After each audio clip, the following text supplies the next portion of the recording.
Per poder trencar amb tots aquests tabús i perquè les persones joves vegin que hi ha recursos al seu voltant, hem pres la iniciativa de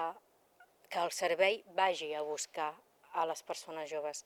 Per això el motiu de crear aquest projecte, de poder crear aquest servei, perquè detectant a través de les xarxes socials les persones joves que es puguin trobar en un moment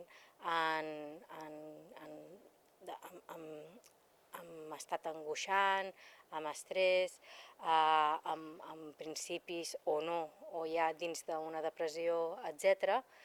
els hi pugui saltar aquest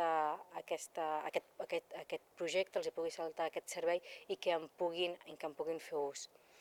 El servei compta doncs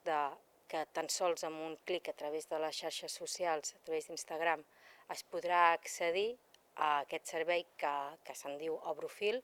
que el que s'ha volgut fer és jugar amb la paraula obro, d'obrir, de quan obres una conversa de WhatsApp, un missatge directe a alguna altra xarxa social com l'Instagram o com el Twitter, etc. I amb el fil, la paraula en anglès de sentir, però a la vegada també l'obrir fil de quan comences una conversa. Aquí hi ha un joc de paraules que el que es pretenia era poder fer aquesta atracció cap a les persones joves i que poguessin accedir.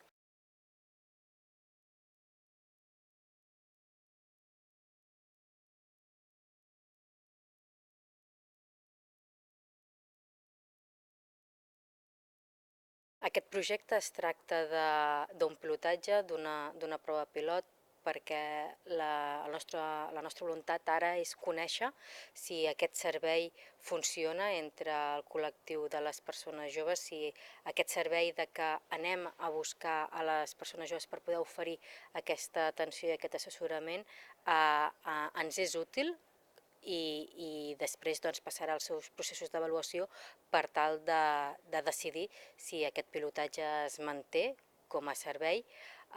i conèixer quins efectes ha tingut.